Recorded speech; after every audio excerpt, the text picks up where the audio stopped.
সুপ্রিয় দর্শক, আসসালামু আলাইকুম। সবাইকে স্বাগতম জানাচ্ছি আজকের গুরুত্বপূর্ণ সংবাদে। প্রথমেই জানিয়ে দিচ্ছি সংবাদ শিরোনাম। জেরুজালেমে জাতিসংঘ সংস্থার সদর দপ্তর গুড়িয়ে দিল ইসরায়েল। এদিকে ট্রাম্পকে রুখে দেওয়ার সময় এসে গেছে, সাবেক ন্যাটো প্রধান। অপরদিকে গুন্ডামির কাছে আমরা মাথা নত করি না। আরও থাকছে, ট্রাম্পের বোর্ড অফ পিসে যোগ দিচ্ছেন যুদ্ধপ্রাধীন নেতানিয়াহু। এবং সবশেষে থাকছে, সুইজারল্যান্ডে পৌঁছেছেন ট্রাম্প, উৎকণ্ঠায় বিশ্ব। শুনছিলেন সংবাদ শিরোনাম, এখন বিস্তারিত। তার আগে ছোট্ট একটি আবেদন, যদি আপনি ন্যায় ও মানবতার পক্ষে থাকেন, লাইক দিন। গাজার শিশুদের ভালোবাসা দেখাতে চাইলে কমেন্টসে লিখে জানান গাজায় শান্তি চাই।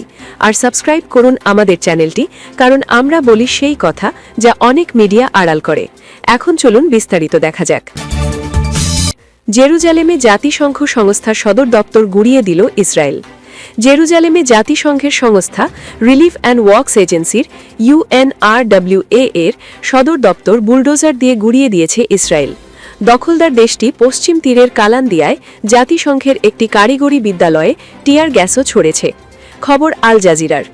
জাতিসংঘের এই সংস্থাটির বিরুদ্ধে ইসরায়েল অভিযোগ করছে তারা হামাসের সঙ্গে সহযোগিতা করছে, যদিও UNRWA এটি অস্বীকার করে আসছিল। এই ধ্বংসযোগ্য সংস্থাটির বিরুদ্ধে ইসরায়েলের সর্বশেষ পদক্ষেপ। সংস্থাটি লাখ লাখ ফিলিস্তিনি শরণার্থীকে সাহায্য দিয়ে থাকে। দ্য গার্ডিয়ান এক প্রতিবেদনে জানিয়েছে, শুধু সদর দপ্তর গুড়িয়ে থামেনি ইসরায়েলি বাহিনী, তারা জাতিসংঘের একটি ভোকেশনাল স্কুলেও টিয়ার গ্যাস ছোড়ে। একে আন্তর্জাতিক আইন লঙ্ঘন বলে অভিযোগ করেছে জাতিসংঘ ও ফিলিস্তিনি নেতারা। মঙ্গলবার সন্ধ্যা পর্যন্ত পাওয়া প্রতিবেদন অনুযায়ী ইসরায়েলি জাতীয় নিরাপত্তা মন্ত্রী ইতামার বেনগাভিরের নেতৃত্বে নিরাপত্তা বাহিনী বুলডোজার নিয়ে UNRWA এর প্রাঙ্গণে ঢোকে। এরপর স্থায়ী ও অস্থায়ী ভবনগুলোতে ধ্বংস ও লুটপাট চালায়। ইসরায়েলি অভিকর্তারা একে ঐতিহাসিক দিন বলে বর্ণনা করেছেন। UNRWA এর কমিশনার জেনারেল ফিলিপ লাজারিনি বলেছেন, জাতিসংঘের বিরুদ্ধে এমন হামলা আগে কখনো দেখা যায়নি। এটি আন্তর্জাতিক আইনের উপর সরাসরি আঘাত। তিনি টুইটারে লিখেছেন, আজ UNRWA এর সঙ্গে যা হয়েছে তা আগামী দিন পৃথিবীর অন্য কোনো আন্তর্জাতিক সংস্থা বা ডিপ্লোম্যাটিক মিশনেরও হতে পারে। জাতিসংঘ মহাসচিব আন্তোনিও গুতেরেস কঠোর ভাষায় এই ধ্বংস প্রক্রিয়ার নিন্দা জানিয়েছেন। তিনি ইসরায়েলকে অবিলম্বে উচ্ছেদ অভিযান বন্ধ করতে আহ্বান জানিয়েছেন।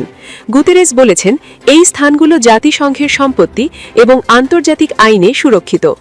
UNRWA এর মুখপাত্র জোনাথন ফ্লাওয়ার বলেছেন, সকাল 7টার সময় ইসরায়েলি বাহিনী প্রাঙ্গণে প্রবেশ করে নিরাপত্তা কর্মীদের বের করে দেয়, তারপর বুলডোজার দিয়ে ভবনগুলো ভাঙতে শুরু করে।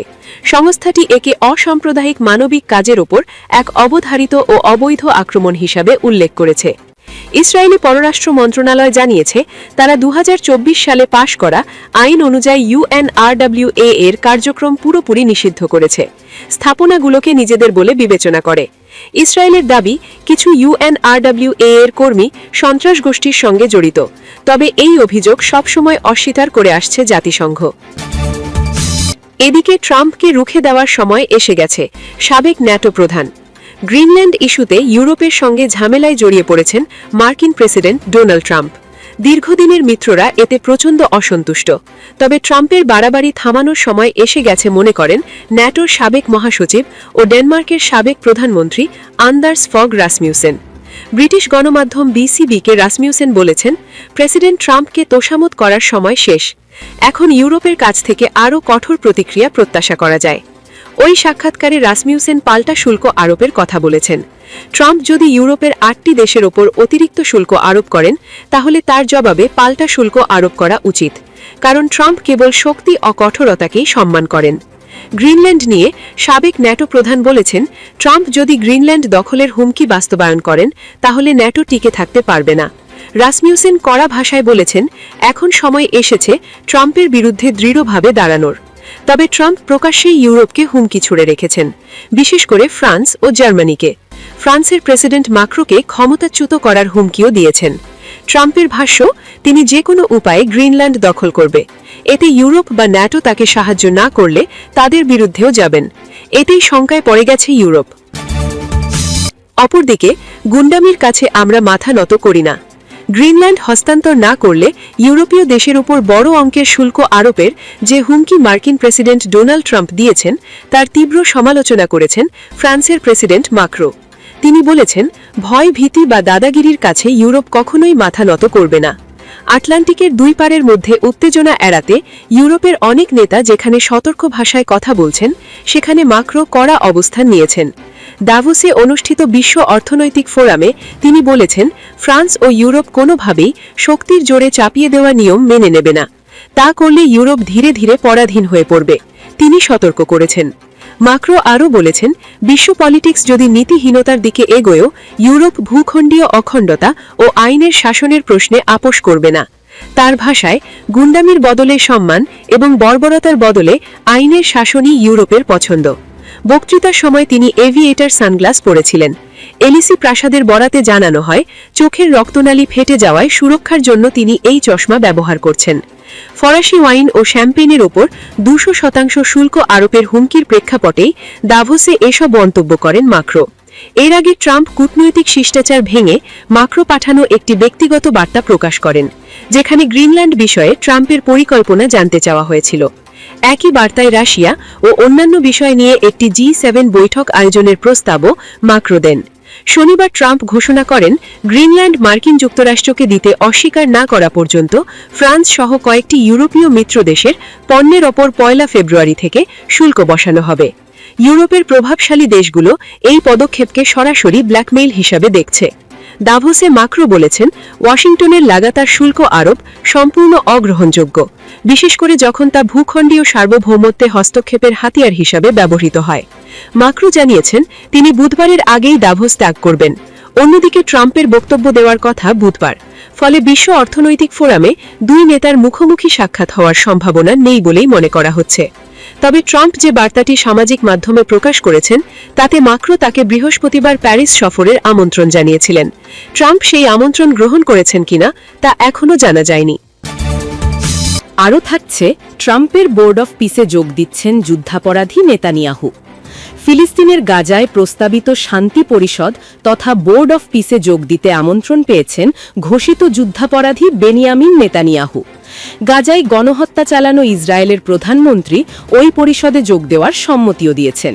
বুধবার 19 জানুয়ারি সামাজিক যোগাযোগ মাধ্যমে এক বিবৃতিতে নেতানিয়াহুর দফতর বিষয়টি নিশ্চিত করলে, এই সিদ্ধান্ত এমন এক সময়ে এলো যখন গাজায় যুদ্ধাপরাধের অভিযোগে আন্তর্জাতিক অপরাধ আদালত নেতানিয়াহুর বিরুদ্ধে গ্রেপ্তারি পরোয়ানা জারি করেছে। খবর আল জাজিরার।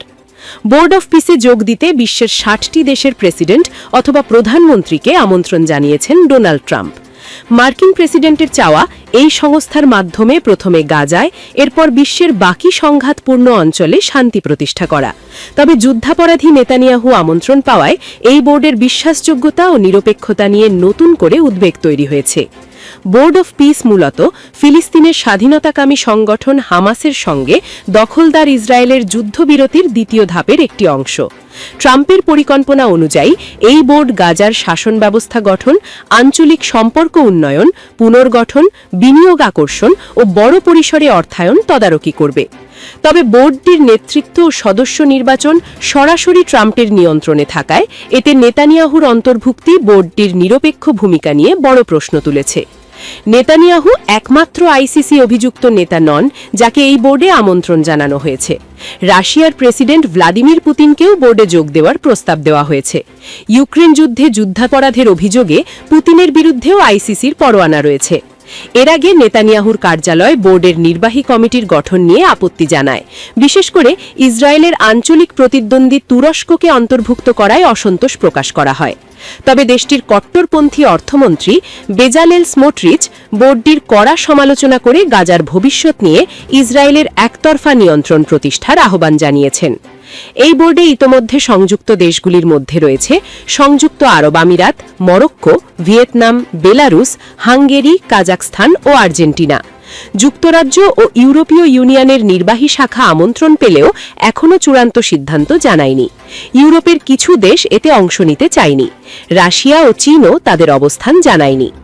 নির্বাহী বোর্ডে রয়েছেন মার্কিন পররাষ্ট্রমন্ত্রী মার্কো রুবিও, মার্কিন প্রেসিডেন্টের বিশেষ দূত স্টিভ উইটকফ, মার্কিন প্রেসিডেন্টের জামাতা জ্যারেড কুশনার, প্রাক্তন ব্রিটিশ প্রধানমন্ত্রী টনি ব্লেয়ার, অ্যাপোলো গ্লোবাল ম্যানেজমেন্টের সিইও মার্ক রোয়ান এবং বিশ্ব ব্যাংকের প্রেসিডেন্ট অজয় বঙ্গা। এবং সবশেষে থাকছে সুইজারল্যান্ডে পৌঁছেছেন ট্রাম্প, উৎকণ্ঠায় বিশ্ব অর্থনৈতিক ফোরামে WEF-এ অংশগ্রহণের জন্য সুইজারল্যান্ডে পৌঁছেছেন ডোনাল্ড ট্রাম্প। মার্কিন প্রেসিডেন্টকে বহনকারী এয়ারফোর্স ওয়ানে যান্ত্রিক ত্রুটি দেখা দেওয়ায় জুরিক থেকে হেলিকপ্টারে করে ডাভোস শহরে পৌঁছান প্রেসিডেন্ট, খবর বিবিসির। ওয়ার্ল্ড ইকোনমিক ফোরামের একজন মুখপাত্রের উদ্ধৃতি দিয়ে ব্লুমবার্গ জানিয়েছে, ট্রাম্প স্থানীয় সময় দুপুর 2:30-এ বিশ্বের ব্যবসায়ী এবং নীতি নির্ধারকদের উদ্দেশ্যে ভাষণ দেবেন। দেরি হলেও তিনি ভাষণের সময় পাল্টাননি। বুধবারই তিনি শীর্ষ ব্যবসায়ী এবং কর্পোরেট নেতাদের সঙ্গে একটি প্রীতিভোজে অংশ নেবেন, তারপর ডাভোসে ফোরামের মূল মঞ্চে বক্তব্য রাখবেন। এই সফরকে ঘিরে আন্তর্জাতিক মহলে বিশেষ কৌতূহল তৈরি হয়েছে, কারণ সাম্প্রতিক মাসগুলিতে ট্রাম্পের আগ্রাসী বিদেশ নীতি, ব্যবসা যুদ্ধ এবং ইউরোপের সঙ্গে টানাপোড়েনের প্রেক্ষিতে তার বক্তব্যে কী বার্তা আসে সেদিকে নজর বিশ্বের অর্থনৈতিক ও রাজনৈতিক মহলের। CNN জানিয়েছে, ট্রাম্প আগেই বলেছিলেন ডাভোসে তিনি গ্রিনল্যান্ড সম্পর্কিত বেশ কয়েকটি বৈঠক করবেন। পশ্চিমী মিত্রদের সঙ্গে আর্কটিক দ্বীপটি দখল করতে চান ট্রাম্প। এ নিয়ে ইউরোপের সঙ্গে আমেরিকার উত্তেজনা বেড়েছে। ব্লুমবার্গের রিপোর্ট অনুযায়ী মার্কিন প্রেসিডেন্টকে বহনকারী বিমানে প্রযুক্তিগত সমস্যার কারণে দেরি হয়। প্রেসিডেন্ট মঙ্গলবার রাতে মূল বিমানটি জুরিক বিমানবন্দরে অবতরণ করেন। এরপর তিনি একটি বিকল্প হেলিকপ্টারে ওঠেন এবং মধ্যরাতের পর ডাভোসে পৌঁছান।